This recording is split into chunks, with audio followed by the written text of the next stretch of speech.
Okay guys, welcome back. So following on from last week's test of our Epic Flash Sub-Zero versus Maverick Sub-Zero, as we promised we would test the standard versions. I think fair to say, and we probably mentioned this in last week's video, this is where the biggest change has been made to the shaping of the driver. It's crazy different. Just looking at the kind of that crown height or the crown sloping, I guess. Significantly different. Very different club. I mean, this to me actually reminds me more of what the Max looks like this year. Yep. Good point. Yeah, more like CG back and draw bias. Yeah, just with that kind of, the large slope away and kind of elongated at the back, really getting that CG deep and low, whereas, the CG in this one is obviously is sitting up a little bit. It's very different looking, isn't it? Very different, very different. The aerodynamics are significantly different. So we're going to put it to the test and see what, from a results standpoint. We never done too much testing with this last year, I don't think. Just kind of your baseline stuff. Yeah. Probably when this stuff first came in. The Sub-Zero video, I think, I was surprised, to be honest, they were that close, but once the test was done and you kind of said, well, the Sub-Zero heads have sort of always been of a certain design and they don't really differ that much. This is really where we expect to see it because they've gone, obviously, in a different direction with the standard model. Yeah. I would expect this time, the person who had good results with this may not be the same person that plays a Maverick this year. Yeah, I would agree with that, and obviously, like you said, the testing will show it, but it seems to me like if we tested the Maverick Max, it would fall closer in line. And this is almost it's kind of become its own little kind of niche product in the middle, interestingly enough. Because they have 3 drivers now versus 2 before. And there's so many companies doing that 3 product line. And I think it's better for customers to have it. Well. I'm sure it's more difficult from the manufacturer's standpoint to inventory and create 3 drivers. But for everybody else, I think it's way better. Because there's more of a chance you're going to fit into 3 products than 2. Yeah. Yeah, because I would say last year, almost you didn't fit into either one. No, I didn't. Sub-Zero Epic Flash was low spin and just didn't really, go. This one was a little bit hooky and just you struggled with it a little bit. Yep. So, and obviously we've seen already how well you've hit Maverick standard. This has been a good option, yeah. That actually makes for some interesting testing. This will be good. This will be very interesting. So let's start with this. We've done a warm-up in case anyone's wondering. Baseline with that.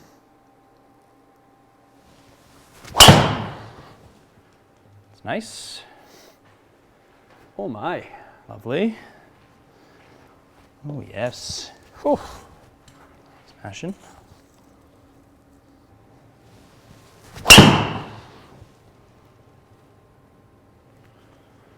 That's a lovely drive.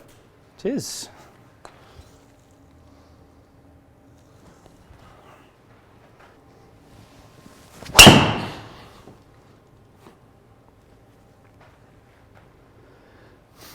Straight. It's not slow when you hit the middle at all. No, it's just isn't.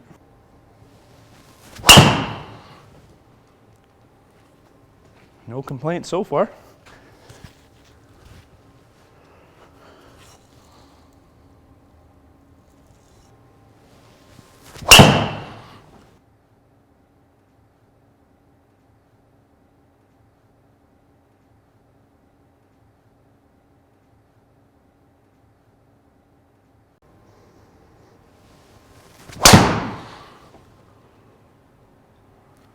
That one's good. Yeah.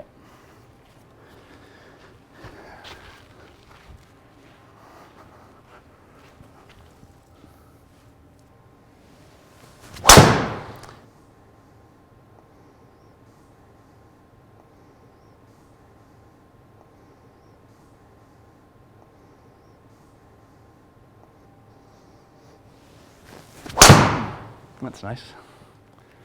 That's lovely. Okay, we're going to throw a little curveball at you. Oh. There's no real point in talking about the Epic being, or the Flash being closer to the Max and not just testing the Max. I think good point. What we're kind of seeing here is the spin profile is a little bit different. The flight profile's not the same. Let's throw that Maxi in there. Yeah, that makes sense.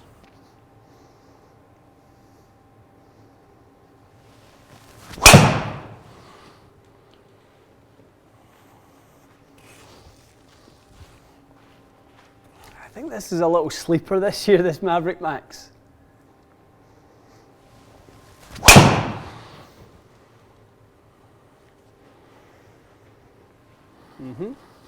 Skitty.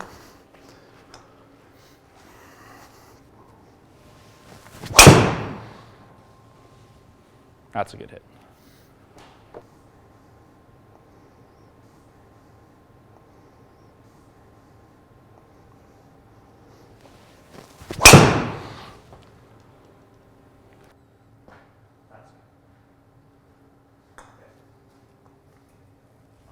I think this is a sleeper. I think this is the one that people probably will not give as much airtime as they should. Okay, pal, good job. Little added bonus of some Maverick Max testing as well. I think that makes sense. Absolutely. I think, shape-wise, we both felt that was maybe closer to the Flash. And these two look almost identical at address, aside from the green accent versus the orange. They're very, very similar looking. Very similar. So maybe that was probably the fairer test.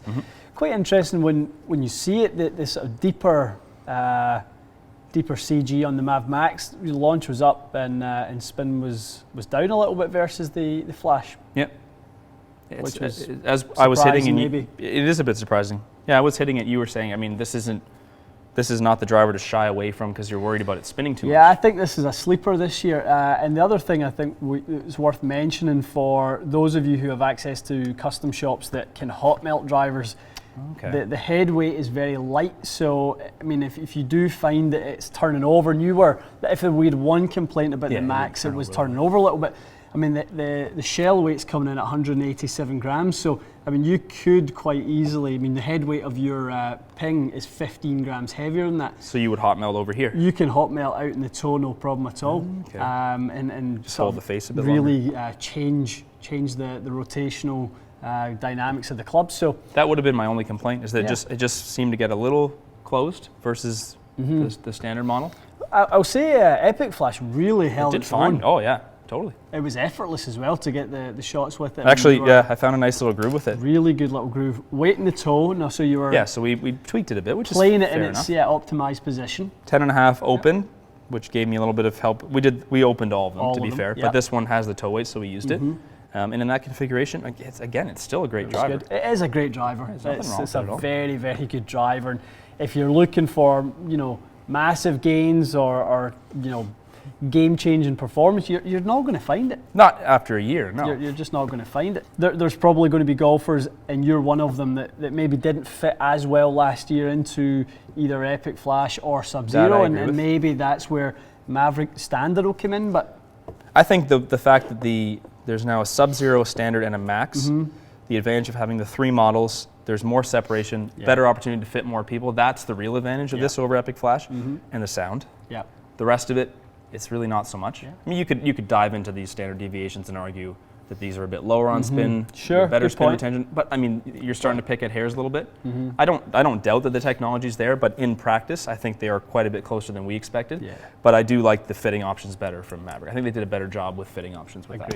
Agreed. Yeah, I think we talked about that with Chris Vauchel, didn't we? Yeah, they did the same thing. They went to 3 adding the third head allowed them to push the boundaries of what each one done. So which makes sense. Made a lot of sense. Made an awful lot of sense. Yeah. So good. I mean, people with Epic Flash, be happy that you're not in a driver that's somewhat lacking in technology or performance. It is absolutely not the case, and we saw that last time. Yep. Very good driver, and those of you interested in the 2020 range, Maverick is going to be something to consider, especially the Max. Do not sleep on that. I know Max the Max head. is really, really good. Really, really good. Make sure you ask for that if you're going for a fit. Definitely. At least try it. Let the fitter take the heavy weight out of here and move it to the back so it's not so draw biased. I think sometimes in the past, people have maybe thought about when you have 3 drivers, you have Sim, Max, Max draw. Yes. You have G410, LST, you have Plus, and then you have the draw.